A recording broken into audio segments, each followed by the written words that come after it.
What do you mean, Flash Gordon approaching? Sorry, I had to make that sound. It's okay. We're just getting started, man. Okay. Are we the only ones here? We are. Awesome. Jeff Let's do isn't here. I don't think he could make it. So, Let's sit right next to him. Make it yes. No, it's always comfortable. a little recording there. This is the greatest guy in the world right here next to me. Hello. So, hi, everybody. I'm Christy Blanch. I'm Franco. Franco's awesome. You may know him from all of his amazing art and writing that he does for everybody. Everybody except for Marvel. I work for everybody but Marvel. Really? Yeah, Okay. But what you may not know is he is also a comic book retailer. that is true. Yes, because neither one of us make good life decisions. So, just kidding. Just a joke. I own All Yeah Comics in Muncie, Indiana. I almost forgot where. And Franco. Owns Comics in Skokie, Illinois, and Harrison, New York. Yes. And you are most familiar with the one in Harrison, New York, because that is your stomping ground. Yes. Yes. Yes. So we're just here to talk about what it's like to be in comics retail. How many of you want to someday own a comic shop? Anybody? Okay. Who owns a comic shop? Oh, yeah. Do you want to come up and be on the panel? Okay. Just checking. So I'm trying to think. I think it's been 4 years that I've had All Yeah Comics, and as you can see, we're partners. So that's how it works. But I run the shop in Muncie, and he, along with Mark Hammond, who's fabulous, Brother Bear, they run the shop in Harrison, New York. And Brother Bear runs one in Chicago too, remotely. Yeah, he remotely runs it because we're gluttons for punishment. yeah. So, how many people have a regular comic shop that they visit? Everybody in here? Yeah. You're not raising your hand, you just own it, you don't visit? No, it's not a regular comic shop, it's an online comic. Okay, well then there you go. And yeah, they're good too. So, what do you think comic shop retailers do? There are no wrong answers. Well, there are wrong answers, but you can just shout out your answers. Yeah, we're very informal in here. Very informal. They order books. We just sell comics. We sell comics, we order books. I had a guy come in and say, oh my gosh, you have the easiest job in the world because you get to sit around and read comic books all day. When was the last time that you read a comic book in the shop?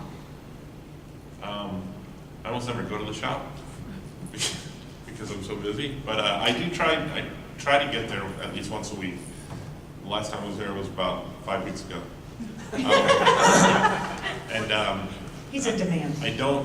I hardly ever read any books in the shop, and I'm sorry to say I hardly read any books outside of the shop. I try to read at least one a day, and the last one I read was 4 days ago. So it's just demand on time for me. But I talk to Mark, who runs the shop in New York, and then is on the phone constantly with the shop out in Chicago, and he's on the phone with you as well. But I talk to him every day. So even though you never talk to me, you talk to me indirectly through him, and they talk indirectly through Mark in Chicago. So I talk to him every day. I don't know how to do anything in the store.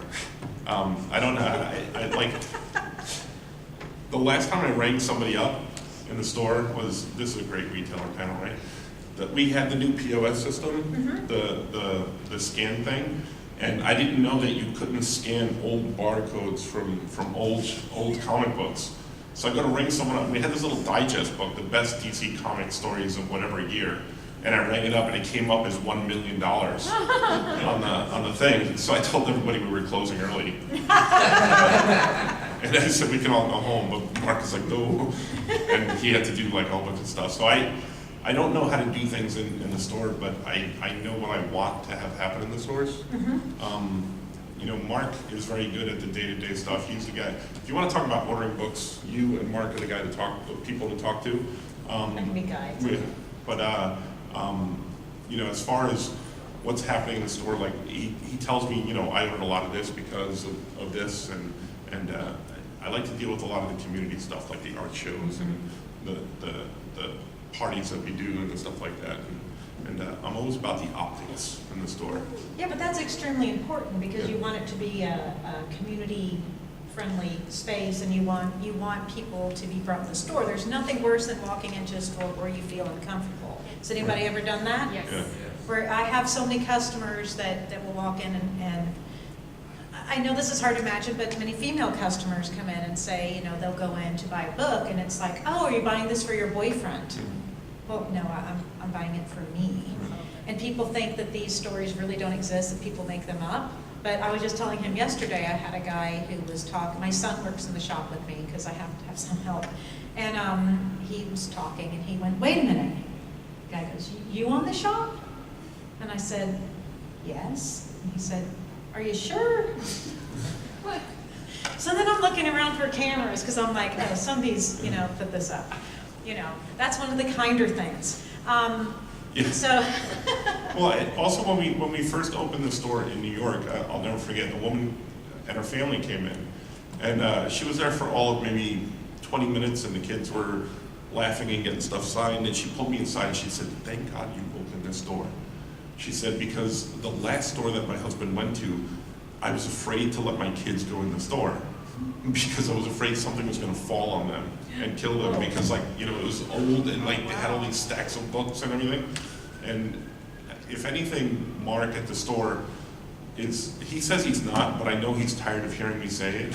It's all about the optics. It's how things look. It's how things are presented. It's, you know, if you want a point of purchase sale, it has to look like a display. You can't just stack a bunch of comic books there and they're not just going to magically sell. They will if you display them properly, if you talk about them, if you know what you're talking about. So I'm always harping on him about, you know, how things look in the store. Well, yeah, and then our other partner, Art Baltazar, world famous cartoonist, Art Baltazar. I forgot to say that. He came down to the Muncie store and he painted, you know, Action Cat and Adventure Bug. And so our stores are all very similar in that vein. They're very bright, they're colorful. And we're about an hour from Indianapolis, and one of my, we're in a college town, so we have a lot of it's sad because, you know, in 4 years our customers leave, sometimes 5. And That's a really bad 6. they're bad students, and 6, yeah. But I'll suggest, you know, if they move down to Indianapolis, there's more jobs down there, and they're moving, and I'll suggest, oh, there's a really great store down there, blah, blah, blah. And what I've been hearing, even though those stores are nice and they're female friendly and all that, they said, well, is it okay if we keep coming here and we just like drive up once a month and get our books? And I was like, well, yeah, duh. Yeah, that's fine, you know, or we can ship them to you, whatever you need. And I said, but, you know, you could try those other shops. And he was like, well, this store has personality, and the other ones are just like walking into an emergency room, you know, where it's just like there's no color, there's no anything. And because I think what we've both done, you know, Mark and Art and Franco and all of us at Yeah, is we're creating stores that we want to shop in. And that's the But the other thing is that you just said, like, it's a shock to people when we recommend other stores to them. If we don't have what you want, Mark almost weekly tells them, why don't you go to this shop? And they're like, why would you send me to another shop? Because you want that book, and if I recommend you to that shop, you're eventually going to come back here, you know, to get what you want. I'll never forget when we opened up in Skokie. You know, they were kind of in a panic because there was like another store that was opening up in the town, you know, 2 towns over, and they're like, you know, the call I got frantically was, how are we going to run them out of business? And I'm like, why would you want to do that? You know, more businesses will bring in more people. Well, then what do we do? I said, well, why don't you call the guy up and go out for coffee? Well, why would we do that? To talk to the guy. And you never know, because sometimes, you know, the clientele from store to store, like, are looking for different things sometimes. Oh, yeah.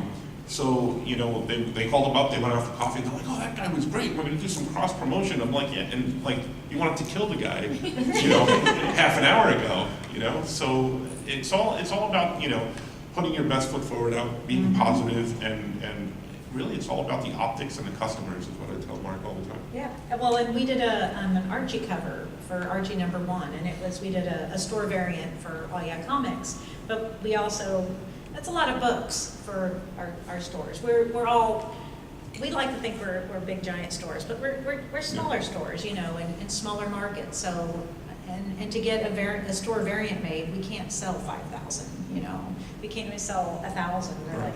So Downtown Comics in Indianapolis, you know, went in with us, and so we're both on there, and people could not fathom. It's like, well, isn't that your competition? And I was like, no. Yeah. Now, I have another small store in my town, and I will go into the store, and I introduce myself to him every time, and he has no clue who I am. Every time I walk in there, he has no clue. He always says, wait, but you read the comics too? And then I just walk out, because I'm just like, ugh, you know, please.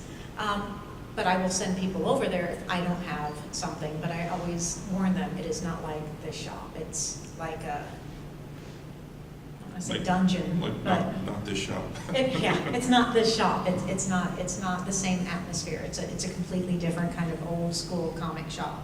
But I know that he's not happy that we're in the town though, because you know we've taken a lot of business. But I work with them. I didn't carry games because we had a gaming shop 2 blocks from us. As soon as they closed and moved somewhere else, then you know we'll start having games. But it like you said, it's Right. the more the merrier. The better. The more comic shops in town, that means people. That's the demand. People want it. So, do you know the best-selling books at the store? No. Okay. Like I said, I don't. I just didn't know if that's not something. I'm sure it's about. Batman and things like that, and I just, I don't know. No. Never mind then. Yeah. We sell a lot of Saga. Surprise. Oh, Saga sells at the store. Yeah, it sells. I just don't know how much. A lot. I'm sure it's a lot. So, I'm sorry? Saga's huge. Yeah, Yeah. it's you I know. really need to read it at some point. That Brian K. Vaughan, he's going to make it someday. You know, let me make something perfectly. Let me make something really clear. I own all volumes of Saga. I just have not read them, but I own them. And Yeah. in his defense, you have a teaching job. He teaches Yep. art, and he writes and draws constantly. He's in very high demand, so he doesn't have a whole Thank lot you. of free time. And he's got a beautiful wife and a wonderful son and 2 dogs, no? And a cat. And a cat. So The cat runs the house. We all just live there. that's how my dog is. Look, I allow you to sleep in my bed, so you know. So what questions what do you want to know about? Yeah. What made you want to come to this panel? Or did you just want a quiet place to sit? Yeah. Are you waiting? What's the next panel on? Are you waiting for the next I panel? think it's over. Oh, Yeah. geez. Yeah. Yeah, I have some friends. They became my friends after they opened the comic shop. Mhm. I live in a small town, so it's a small shop, and I've been involved, sort of trying to help them volunteer, I guess, because I'm not getting paid. Mhm. So any tips I can pick up to share with them, I'd be glad to, because they can't be here today because Okay. they're running the shop. Yeah. Hopefully we'll give you some tips. Don't feel pressure to order books that you don't think are going to sell. I mean, it's like sometimes I think if I'm on a site and everybody's going, oh, this book is selling 9,000 million copies, and I'm like, I tried it and I sold 3. Every market's different. It's really, really difficult. A book that sells in New York isn't necessarily going to sell in Muncie, Indiana. I'm in a college town, so we, sometimes we have like the, academics. I'm an academic, so I can say that, come in and they're just like, well, we don't really do comic books. And I'm like, oh, have you seen our academic section with, Unflattening, which was actually a PhD, dissertation in comic book form. And they're like, oh, that book might not sell. My friend in Indianapolis, he can't sell it. He can't sell that book. But I can sell it in my little, niche market. You have to, that's a big thing. Figure out what your market is, what your little niche is, and then go with that. But figuring it out is something as simple as maybe a customer survey, which Yeah. is really easy on a piece of paper, or you could go on SurveyMonkey and create a survey and they can do it on their phone in like 2 seconds. And you'll find out a lot of information real fast about what they like and what they don't like.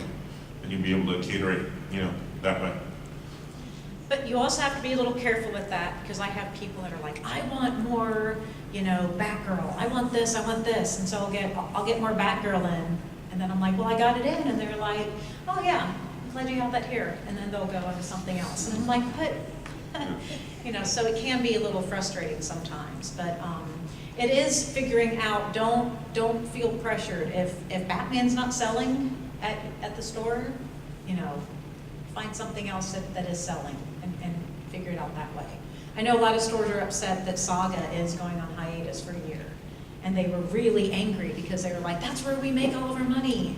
But you know what you do? Yeah. If you like Saga, you may like. Here you go. So I posted a thing and said, here are Fiona Staples and Brian K. Vaughan's suggestions for what other books, what they're reading in this, and make a display of that.